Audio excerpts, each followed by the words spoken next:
آج قرآن پاک کا پارہ ہے 11 سورہ یونس آیت نمبر 87 کی تلاوت سنیں گے اور اس کے تحت کچھ میسج آف قرآن انڈرسٹینڈ کرنے کی کوشش کریں گے۔ اللہ قرآن میں ارشاد فرماتا ہے وَأَوْحَيْنَا إِلَى مُوسَىٰ وَأَخِيهِ أَن تَبَوَّآ لِقَوْمِكُمَا بِمِصْرَ بُيُوتًا وَاجْعَلُوا بُيُوتَكُمْ قِبْلَةً وَأَقِيمُوا الصَّلَاةَ وَبَشِّرِ الْمُؤْمِنِينَ۔ یہ ایک ایسی کمال کی آیت ہے کہ اس آیت میں ہم سب کو اپنے گھر کا انوائرمنٹ کیسا رکھنا ہے وہ گائیڈ کیا گیا ہے۔ آج گھر کی ڈیزائننگ کیسی ہو، گھر کی کلر اسکیم کیسی ہو، گھر کا فرنیچر کیسا ہو، ایمبیانس کیسا ہو، ایلیویشن کیسا ہو، اس پر بہت ڈسکس ہوتی ہے۔ گھر کے اندر ماحول کیسا ہو، گھر والوں کا آپس میں انٹریکشن کیسا ہو، ہماری شریعت، ہمارا قرآن ہم سے کیا چاہتا ہے۔ Actually this is today's topic, ٹھیک ہے۔ اب ذرا پہلے اس کا ترجمہ سن لیجئے۔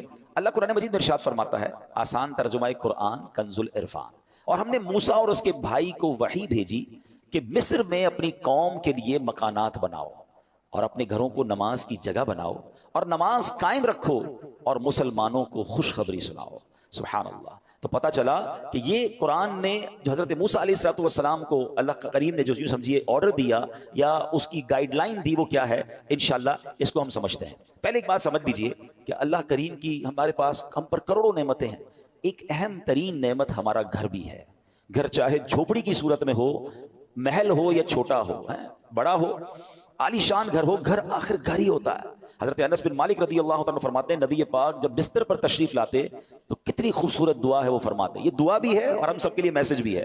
اللہ کے نبی دعا فرماتے الحمدللہ الذی اطعمنا وسقانا وکفانا۔ ترجمہ کیا ہے؟ سب تعریفیں اللہ پاک کے لیے ہیں جس نے ہمیں کھلایا پلایا، ہماری ضرورت پوری فرمائی اور ہمیں ٹھکانہ عطا فرمایا۔ کتنے ایسے ہیں جن کے پاس بقدر کفایت اسباب نہیں، کتنے ایسے ہیں کہ جن کا کوئی گھر نہیں ہے۔ یہ گھر ملنا، بلے آپ کرائے کے گھر میں رہتے ہیں، کہیں بھی رہتے ہیں، چھت ہے نا، یہ بہت بڑی نعمت ہے۔ آج بھی کتنے لوگ ہیں جو بے گھر ہیں، فٹ پاتھ پہ سوتے ہیں۔ کیا ہم نے اس بات پر کبھی اللہ کا شکر ادا کیا کہ اللہ تو نے ہمیں گھر دیا ہے، ہمیں بے گھر نہیں بنایا ہے؟ گھر بہت بڑی نعمت ہے۔ کچھ لوگ جو ٹریول کرتے ہیں، میری بات جلدی سمجھ جائیں گے، ہم دنیا بھر میں ٹریول کر لیں، آپ پنجاب جائیں، پاکستان کے کسی شہر جائیں، یا دنیا میں کہیں ٹریول کریں، جن کو اللہ نے نوازا ہے وہ 5 اسٹار ہوٹل میں رہیں، بہترین گھروں میں رہیں، مگر جو لطف اور سکون اپنے گھر آ کر ایک انسان کی فیلنگ بنتی ہے کہ میں اب اپنے گھر میں ہوں، بے شک وہ گھر چھوٹا سا ہو، چھوٹا سا بستر کیوں نہ ہو، وہ کہتے ہیں نا جیسی نیند اپنے بستر پر آتی ہے وہ دنیا میں آپ کو کسی بھی لگژری گھر پہ بھی یا کسی بھی نرم بستر پر نہیں آتی۔ ایسا ہی ہے، یہ نعمت ہے۔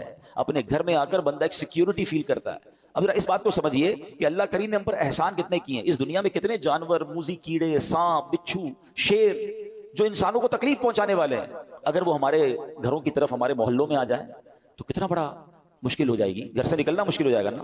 مگر کوئی تو ہے نا جس نے ان سب کو ہماری آبادیوں سے روک رکھا ہے۔ رائٹ لیفٹ کئی جگہوں پر یہ جانور پائے جاتے ہیں، آس پاس جنگلات ہیں شہروں کے آس پاس، مگر وہ آبادیوں کی طرف نہیں آتے۔ یہ اللہ کریم ہے جس نے ان آفتوں، بلاؤں، ان مشکلوں کو ہمارے گھروں سے، ہماری سوسائٹی سے روکا ہوا ہے۔ ہم اپنے گھروں میں سکون پاتے ہیں، مگر کیا کبھی اس سکون کا شکر ادا کیا ہے؟ نبی پاک کی اس دعا کا ایک جو چھوٹا سا حصہ ہے نا، اس کو بار بار پڑھتے رہا کریں۔ الحمدللہ الذی کفانا وآوانا، مل کر پڑھ لیں، الحمدللہ الذی کفانا وآوانا۔ اس کا معنی کیا ہے؟ تمام تعریفیں اس اللہ کے لیے ہیں جو جس نے ہماری ضروریات پوری فرمائی اور ہمیں ٹھکانہ عطا فرمایا۔ ہم اللہ سے دعا کرتے ہیں اللہ ہمیں اپنے گھر میں اور برکت نصیب فرما، ہمارے گھر میں ہماری حفاظت فرما، ہمارے گھر والوں پر رحمت کی نظر فرما۔ اے اللہ دنیا میں ٹھکانہ دیا ہے، جنت میں بھی ٹھکانہ عطا فرما۔ شکر ادا کرو گے نا، کہتے ہیں نا لئن شکرتم لازیدنکم، تم میرا شکر ادا کرو گے میں تمہیں اور عطا کروں گا۔ جو بڑے بڑے گھروں میں رہ کر بھی کچھ لوگ ناشکرے ہیں اور کچھ چھوٹے سے بستر پر سو کر بھی اللہ کا شکر ادا کر رہے ہیں۔ کمال تو یہ ہے نا کہ شکر زبان پر ہو، شکوہ نہیں ہونا چاہیے۔ لیکن میرے پیارے اسلامی بھائیوں، اب جو ٹاپک ہے ایکچولی کہ گھر کے اندر کا ماحول یہ کتنا ضروری ہے، اچھا ہونا، نیک ماحول ہونا۔ نبی پاک کی حدیث ہے سلامت الرجل فی الفتنہ ان یلزم بیتہ، فرمایا فتنوں میں سلامتی کی راہ یہ ہے کہ بندہ اپنے گھر کو لازم پکڑ لے۔ ایک بار نبی پاک علیہ السلام نے فتنوں کا ذکر کیا تو حضرت عقبہ بن عامر رضی اللہ تعالیٰ عنہ نے پوچھا یا رسول اللہ صلی اللہ علیہ وسلم اس وقت نجات کیسے ہوگی جب فتنوں کا دور آ جائے گا، قیامت کے قریب فتنوں کا دور ہوگا؟ تو نبی پاک نے ایک فارمولہ دیا، آقا نے فرمایا املک علیک لسانک، جب فتنے پھیل جائیں تو 3 کام کرنا، ٹھیک ہے؟ اپنی زبان کو اپنے قابو میں رکھو، ولیسعک بیتک، تمہارا گھر تمہیں کافی ہو، زیادہ باہر نہ نکلو، گھر کے اندر وقت گزارو۔ پھر فرمایا وابکی علی خطیئتک، اپنی خطاؤں پر آنسو بہاتے رہو۔ فتنوں کا دور ہو تو اپنی زبان قابو میں رکھنی ہے، اپنے گناہوں پر رو رو کر معافی مانگتے رہیں اور اپنے گھر میں رہیں۔ اچھا یہ تو حدیث پاک ہے۔ اب علماء فرماتے ہیں کہ یہ شاید ہمارے معاشرے کے لحاظ سے یہ حدیث اس طرح امپلیمنٹ نہیں ہو پاتی، کیونکہ آج کئی لوگوں کے گھروں کا ماحول ایسا ہے کہ بندہ باہر رہے تو شاید فتنوں سے بچا رہے، گھر کے اندر لڑائی ہے، جھگڑے ہیں، امن و سکون نہیں ہے، گھر میں پہنچتے ہی دروازہ بند کر کے انسان وہ گناہ کر رہا ہے کہ جو باہر نہیں کرتا، باہر پورا دن بعض اوقات کام کاج میں بیزی ہے تو ان گناہوں کا موقع نہیں مل رہا، مگر گھر کے اندر جا کر جب اپنے روم میں ہے تو اب جناب اس کو وہ کچھ کرنے کا موقع مل رہا ہے جو اللہ کو ناراض کرنے والا کام ہے۔ نبی پاک تو فرما رہے فتنوں کے دور میں گھر کو لازم پکڑ لو، مگر کیا گھر ایسا بنایا ہم نے کہ جو فتنوں سے محفوظ ہو؟ کئی گھر ایسے ہیں جہاں غیبتوں کا بازار ہے، کئی ایسے ہیں جہاں ماں باپ کے ساتھ بچوں کی بدتمیزیاں ہیں، کئی ایسے ہیں جہاں بھائی بہن ایک دوسرے کے خلاف بیٹھے ہیں۔ گھر کے اندر جاتے ہی جناب فیملی کے اندر ایک ایسا ماحول بنا ہوا ہے کہ وہاں ایک دوسرے کی غیبتیں ہو رہی ہیں۔ نہیں، گھر تو فتنوں سے بچنے کی جگہ تھی، گھر تو سکون کی جگہ تھی، گھر تو ایسا ہونا چاہیے کہ گھر میں جائے تو بندہ سوچے میں رحمت والی جگہ پر آ گیا ہوں۔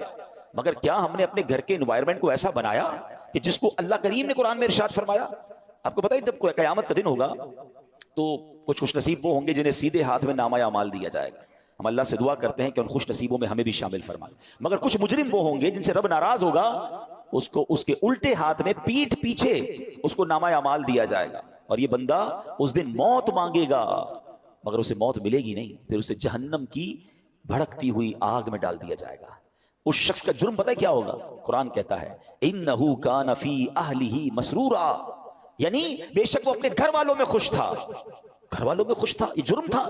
اس کی تفسیر میں علماء نے فرمایا کہ اپنے گھر والوں کے ساتھ گھر کے اندر خواہشوں، شہوتوں، غرور و تکبر میں مبتلا رہتا تھا، گھریلو خوشیوں میں ایسا مگن تھا کہ آخرت کو بھول چکا تھا، لہٰذا نہ خود اس نے اچھے عمل کیے نہ گھر والوں کو اچھے اعمال کی ترغیب دلائی، یوں ہی گناہوں میں مصروف رہ کر موت کے گھاٹ اتر گیا۔